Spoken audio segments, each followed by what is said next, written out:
Hello friends, राजहंस classes में आपका स्वागत है। और राजनीतिक विज्ञान यानी पॉलिटिकल्स क्लास में हम चर्चा कर रहे थे राष्ट्रपति की शक्तियों के बारे में। राष्ट्रपति की शक्तियाँ,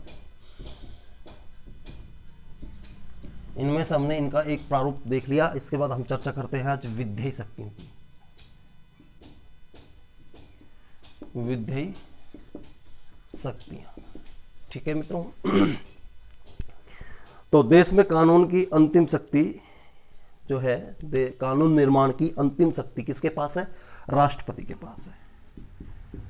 कानून निर्माण की अंतिम शक्ति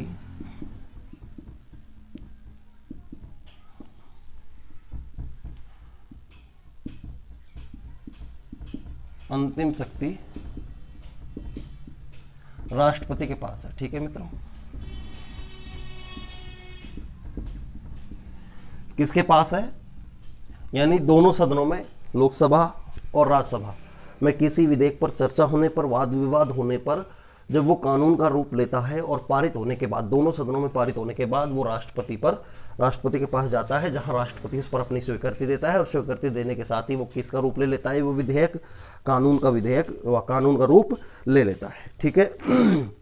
राष्ट्रपति दोनों सदनों का सत्र बुलाता है। विधेयी शक्तियों के अनुसार राष्ट्रपति दोनों सदनों का, राज्यसभा और लोकसभा का सत्र बुलाता है और सत्र समाप्ति की घोषणा भी करता है। सत्र बुलाता भी है। ये अधिकार भी विधेयी शक्तियों के तहत राष्ट्रपति को है। और सत्र अवसान की घोषणा भी राष्ट्रपति ही करता है विधेयी शक्तियों के माध्यम से, या विधेयी शक्तियों का उपयोग करते हुए, ठीक है। संविधान के अनुसार एक वर्ष में कम से कम 2 सत्रों की आवश्यकता होती है। कितने सत्रों की आवश्यकता होती है? 2 सत्रों की आवश्यकता होती है। और सत्र जो कि हमारे यहाँ वर्तमान में जो सत्रों की व्यवस्था है, वो 3 सत्र होते हैं एक वर्ष में। 3 कौन कौन से सत्र होते हैं? बजट सत्र, जो कि आय व्यय से लेखा जोखा है, संबंधित है। एक शीतकालीन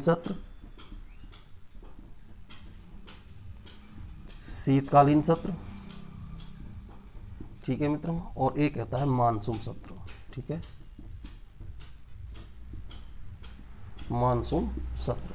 ये 3 सत्र हैं जो एक वर्ष में आयोजित होते हैं। सत्र बुलाने का अधिकार राष्ट्रपति को है और सत्र अवसान करने की घोषणा कौन करता है? राष्ट्रपति, अपनी विधेयी शक्तियों का उपयोग करते हुए, ठीक है मित्रों। वर्ष के प्रारंभ में राष्ट्रपति दोनों सदनों में अभिभाषण देता है। सत्र में जब पहला सत्र आयोजित किया जाता है, यानी कि बजट सत्र जब आयोजित किया जाता है, शीतकालीन सत्र आयोजित किया जाता है, जो भी पहला सत्र आयोजित किया जाता है, उस सत्र में राष्ट्रपति अपना अभिभाषण देता है। और अभिभाषण को केंद्रीय मंत्रिपरिषद द्वारा तैयार किया जाता है। जो अभिभाषण राष्ट्रपति के द्वारा दिया जाता है, ये अभिभाषण केंद्रीय मंत्रिपरिषद के द्वारा तैयार किया जाता है। ये अभिभाषण किसके द्वारा तैयार किया जाता है मित्रों? केंद्रीय मंत्रिपरिषद के द्वारा किया जाता है, जो राष्ट्रपति इन सत्रों के आगमन पर दोनों सदनों में देता है। अनुच्छेद 108 के अंतर्गत, अनुच्छेद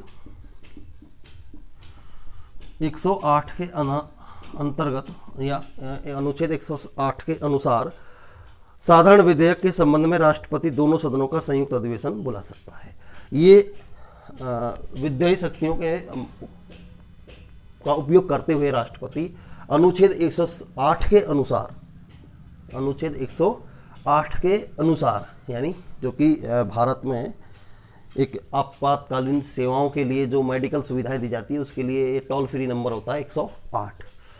तो अनुच्छेद 108 के माध्यम से संयुक्त सत्र बुलाने, किसी साधारण विधेयक को लेकर संयुक्त सत्र बुला सकता है दोनों सदनों का, राज्यसभा का और लोकसभा को संयुक्त रूप से उनका सत्र बुला सकता है अनुच्छेद 108 के आधार पर। ये एक अनुच्छेद 108 का उपयोग करते हुए, ठीक है मित्रों, जिसकी अध्यक्षता, अब ये जो संयुक्त अधिवेशन बुलाया है राष्ट्रपति ने अनुच्छेद 108 का उपयोग करते हुए, इसकी अध्यक्षता लोकसभा अध्यक्ष करता है।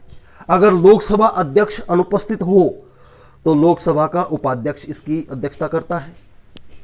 अगर लोकसभा अध्यक्ष अनुपस्थित है तो उसकी अनुपस्थिति में जो लोकसभा का उपाध्यक्ष है वो इसकी अध्यक्षता करेगा संयुक्त अधिवेशन की। ठीक है, जो अनुच्छेद 108 का उपयोग करते हुए बुलाया गया है। इसके अलावा अगर लोकसभा उपाध्यक्ष भी अनुपस्थित है तो राज्यसभा का उपसभापति इसकी अध्यक्षता करेगा। ठीक है, संयुक्त अधिवेशन बुला सकता है, यह सत्र बुला सकता है। ठीक है, कौन से अनुच्छेद के तहत? अनुच्छेद 108 के तहत। इसकी अध्यक्षता लोकसभा अध्यक्ष करता है। कौन करता है?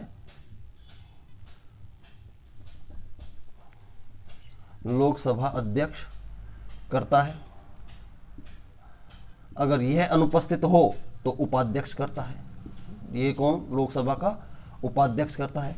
और अगर ये भी अनुपस्थित हो तो राज्यसभा का उपसभापति करता है। ठीक है, उपसभापति करता है संयुक्त अधिवेशन की अध्यक्षता, जो अनुच्छेद 108 का उपयोग करते हुए राष्ट्रपति साधारण विधेयक को लेकर आमंत्रित करता है, बुलाता है। अनुच्छेद 123 के अंतर्गत राष्ट्रपति अध्यादेश जारी कर सकता है।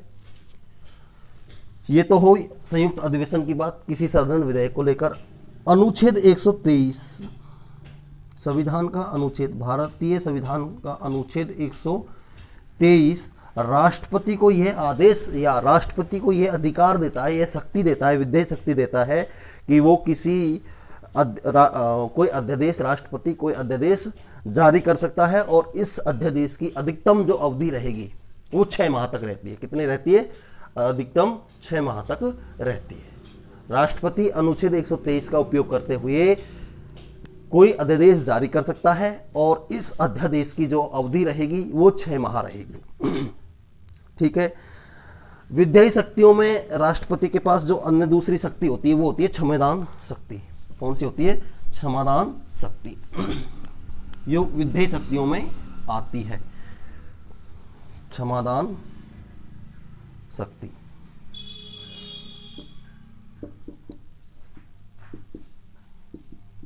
क्षमादान शक्ति, और इसमें अनुच्छेद राष्ट्रपति इस क्षमादान शक्ति का उपयोग करते हुए राष्ट्रपति अनुच्छेद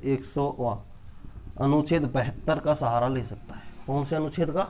अनुच्छेद 72, आर्टिकल 72 का सहारा ले सकता है। या इसके अनुसार आर्टिकल 72 अनुच्छेद 72 राष्ट्रपति को क्षमादान करने की अनुमति देता है, जिसमें राष्ट्रपति पूरे भारत में किसी भी व्यक्ति को मृत्युदंड तक की सजा को माफ कर सकता है।